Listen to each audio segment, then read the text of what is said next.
What's going on, guys? Jesus loves you. My name is Cody, and we don't have a title for this thing we're doing yet. As it's always going to be, all the verses that I talk about today are in the description below if you want to check them out. And today I want to talk about John chapter 8, verses 1 through 11. And you've probably heard the story already, but I'm going to talk about it anyways because I can. Jesus goes to this temple on the Mount of Olives to preach to the people. When the Pharisees, which we talked about in my last video a little bit, they're the guys that are like really religious, but it's more for political gain than anything. But anyways, they bring a woman up to Jesus to kind of trick him, and they say, this woman has committed adultery, and according to the laws of Moses, that means we need to stone her. So what do you say? Do we stone her or not, Jesus? And so here's the thing. He could either kill her and then get in trouble with Roman law, or he could not kill her and go against Moses' law. And it was the hope of the Pharisees that they could use this to accuse him. Now here's the thing. In the Old Testament, it does say that if someone commits adultery, they should be killed. They should be stoned. And without getting into too much depth, just think of it as there are cultural laws, moral laws, and traditional laws. Cultural laws die out with their cultures, and then you have traditional laws and moral laws, which were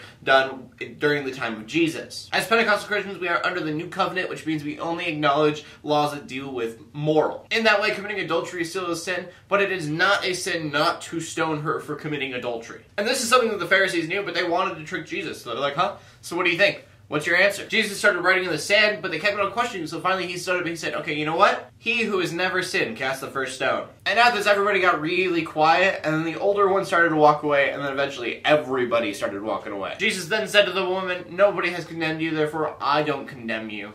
Now go and leave your life of sin. Now, this is a really amazing story of grace in the Bible. But a lot of people try to take that passage and they compare it with the verse from Matthew chapter 7, verse 5, which pretty much says, before you try to take the speck out of your brother's eye, why don't you take the plank from yours? And you end up with that phrase, you can't judge me, only God can judge me. Which for everybody, for some reason, means I can do whatever I want because you can't judge me, only God can judge me. Now, I've never really understood this phrase because, yeah, only God can judge you.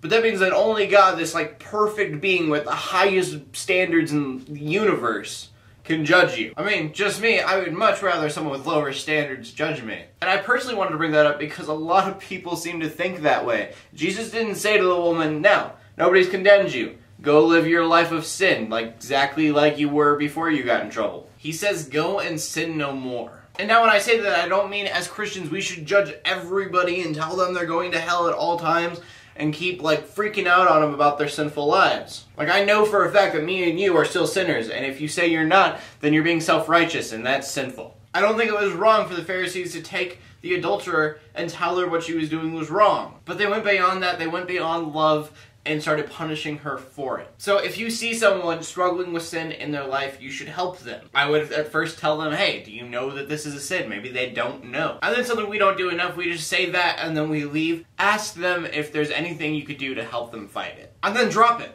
Because telling them over and over and over what they're doing is wrong. It's not like they forgot the first time you said it. Just be a friend. If they need some help, help them out. If not, be like, alright, well, I told you, so, I mean, there's not much more I can do. Because there isn't. You could beat them over the head with the Bible, and they're just going to hate you more.